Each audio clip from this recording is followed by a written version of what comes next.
Siempre es un gusto porque resulta que al subirnos al tranvía nos encontramos con que vienen personas de todos lados y nos da mucho gusto, del norte, del sur y hasta bien internacionales nos hemos vuelto. Así es que bienvenidos, están en su casa todos y esperemos que aquí se sientan, aquí pueden hacer lo que se les ocurra, ¿eh? Bueno, pues vamos a comenzar en esta Santiago de Querétaro, que es la capital del estado. Si pensamos en cuestiones territoriales, no, pues Querétaro es uno de los estados más pequeñitos del país, enclavado en el centro, y precisamente eso de estar en el centro de alguna manera ha marcado a Querétaro desde siempre, ¿no? Entonces, pero vaya, en este pedacito de tierra hay mucho de qué platicar, porque al estar en el centro del país, curiosamente, se desarrollaron varios eventos que tienen que ver con la historia de México en esta ciudad. Así es que parte de sus características, pues es esta historia. Y precisamente venimos por la avenida Corregidora. Esta avenida cruza toda la ciudad de sur a norte. Aquí en Querétaro pues no les vaya a extrañar. Resulta que aquí casi todo se llama Corregidora. ¿Por qué será? ¿A qué se deberá? A ver, los de por acá, ¿se acuerdan de la susodicha Corregidora de Querétaro? Que no era corregidora y tampoco era de Querétaro. Bueno, resulta que esta era una mujer desde luego, esposa de Miguel Domínguez Trujillo, el corregidor de Querétaro. Esto de corregidor era como la máxima autoridad del lugar, ¿verdad? Era como similar a lo que hoy puede hacer un gobernador de estado. Entonces resulta que aquí llegaron estos personajes, el Miguel Domínguez y su esposa. Esto sucedió en 1802, él es nombrado corregidor de Querétaro, pero ya para 1808-9 ellos organizaban ciertas reuniones que según eso eran tertulias, que eran reuniones literarias. En aquellos tiempos, pues cómo se divertía la gente. No había lo que tenemos ahora. Entonces, pues la gente se reunía, platicaba, bailaba, cantaba, decía algún poema, echaba el chisme también. Y entonces, después de eso, en estas en especial, se conspiraba para iniciar la lucha por la independencia. Así es que había personajes de todos los ámbitos de la ciudad en aquellas reuniones. Se dice que sí que eran reuniones secretas, ¿sí?, disfrazadas de tertulias, pero la verdad pues era un secreto a voces, porque resulta que había más de 100 personas que estaban enteradas y muchas de ellas participaban en las mismas. Así es que fue cuando el gobierno virreinal descubre estas conspiraciones, manda órdenes de aprehensión en contra de estos personajes y de los insurgentes. Aquí tenemos un personaje también, pues que participaba en esas juntas de conspiración, se llamaba Ignacio Pérez, pero resulta que cuando, ¿se acuerdan que a José le fue cerrada por su marido, pero por precaución, que ya sabía qué mujer tenía, y entonces ella se vale de este personaje, Ignacio Pérez, para que fuera a buscar al cura Hidalgo y le avisara que ya se había descubierto el movimiento de la independencia, y así comenzó la guerra. Aquí a su derecha, a ver, chequen antes de que lo pasemos, pues un jardincito así como olvidado, muy tranquilo y silencioso, ¿no? Resulta que lo conocíamos como el Jardín de los Platitos. ¿Alcanzarían a checar por qué de los platitos? No, sus bancas están forradas con pedazos de plato de cerámica. Bueno, pues resulta que fue de mucha tradición aquí, porque pues ahí era donde se reunían los músicos, ¿no? Que el trío, que la banda, que el mariachi. Entonces, cuando aquí alguien quería contratar a un grupo así, pues simplemente se llegaba al Jardín de los Platitos y ahí los encontraba. Llegó el tiempo en que pues ya el Jardín de los Platitos quedó insuficiente, también por la queja de los vecinos, que ya era mucho polvorio por las noches. Entonces se cambia esta plaza, podríamos decir que era la Plaza Garibaldi Queretana, y se cambia donde termina esta avenida Universidad, hoy la conocemos como la Plaza Santa Cecilia. Bueno, si se fijan, ya dejamos la avenida Corregidora, esta es la avenida Universidad, y aquí a su izquierda tenemos pues lo que era el río Querétaro. Imagínense que también se le conocía como el río Blanco, pues no, de blanco ya no quedó nada. Pero bueno, Este río nace en el final del Zamorano, en un cerro que pertenece al estado de Hidalgo, y luego venía hacia acá regando tierra, llegaba a los manantiales del pueblo de La Cañada, ahí acrecentaba el volumen y luego recorría toda la ciudad de oriente a poniente, pues desde luego trayendo el agua limpia. Sin embargo, en el siglo XVIII, pues las aguas del río se contaminaron. Esto se debió a la instalación de talleres textiles alrededor de la ciudad, muchos de ellos pequeños, familiares, que hasta se les conocía como obrajes y trapiches. Esto aunado a que la gente en el río pues se bañaba, lavaba la ropa, bañaba a los niños, etcétera, etcétera, y todo esto contribuyó a la contaminación de las aguas del río. Por esa situación se construyó el acueducto de Querétaro. Bueno, pero ahora vamos hacia un lugar, algunos lo habrán oído, otros no, pero imagínense que este lugar fue famoso en Europa en el año de 1867 por lo que ahí ocurrió. Y lo conocemos como el Cerro de las Campanas. ¿Alguien habrá escuchado del Cerro de las Campanas? Sí, acá sí, luego nos acordamos, ¿verdad?, de las lecciones de historia. ¿Por qué de las campanas? ¿No? 10. Para eso vamos para allá, vamos a platicar qué ocurrió ahí. Entonces, para estar allí, pues vamos a tener que remontarnos a otro tiempo para poder ubicar los hechos que ahí acontecieron. ¿Les parece? Bueno, pues entonces vámonos hacia el año de 1864. ¿Qué ocurría en México? Bueno, pues resulta que estábamos divididos. Qué raro, ¿verdad?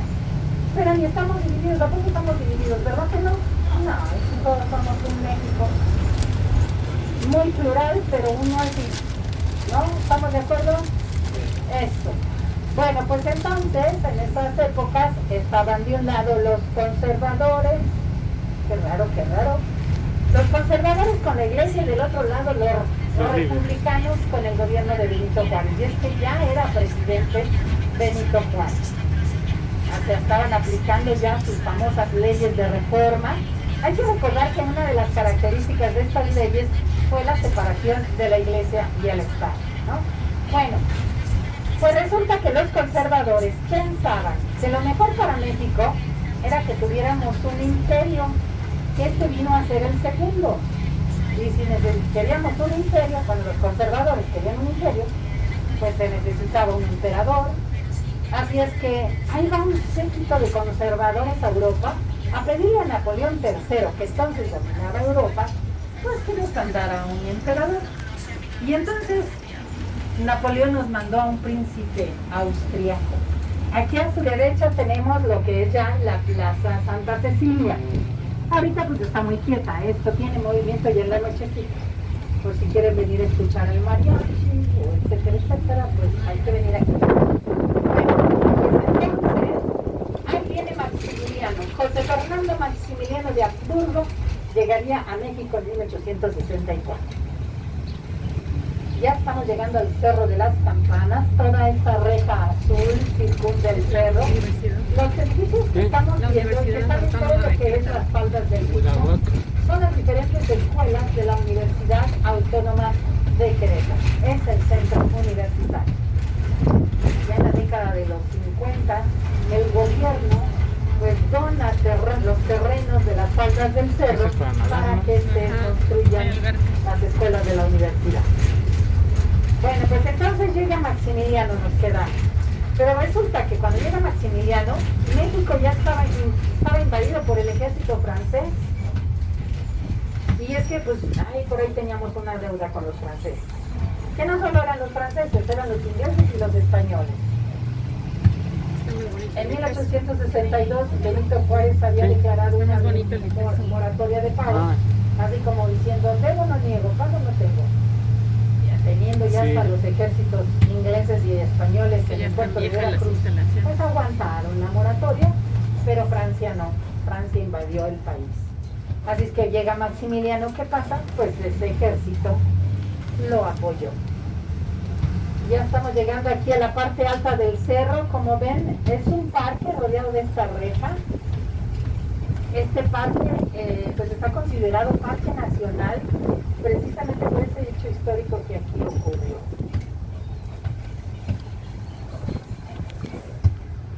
Bueno, pues llegamos aquí a la entrada del Cerro de las Campanas.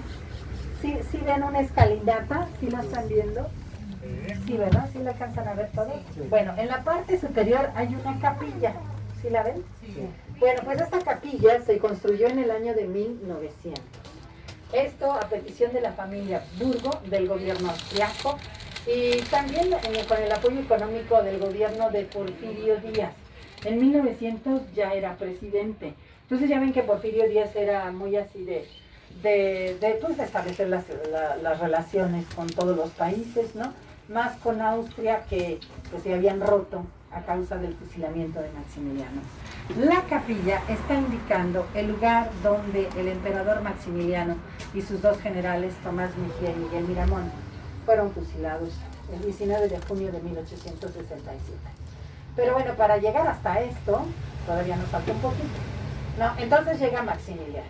Cuando ve lo que estaba haciendo Benito Juárez con sus leyes de reforma, pues él dice, pues, ¿cuál es el problema? Está bien lo que está haciendo Benito.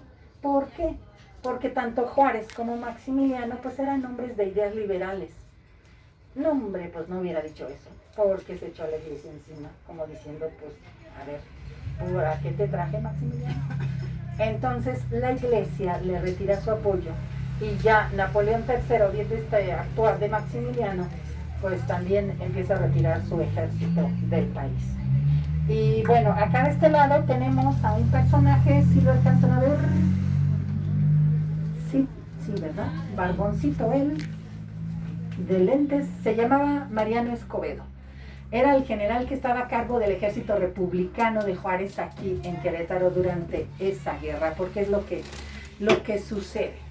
Maximiliano llega a Querétaro en febrero de 1867 y pues prácticamente aquí el ejército republicano sitia la ciudad. La ciudad está en guerra durante 70 días. Fueron 13 batallas entre republicanos e imperialistas que pues era en toda la ciudad, en el centro, en las calles, en los cerros alrededor, en todos lados estabas en estos enfrentamientos que desde luego dejaron a una ciudad semidestruida. Templos, conventos, casonas son destruidos.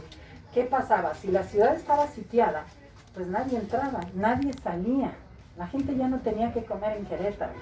Entonces, pues se estaba muriendo de hambre. Se dice que salía la gente a la calle pues a cazar lo que pudiera. Pues como toda guerra, ¿no?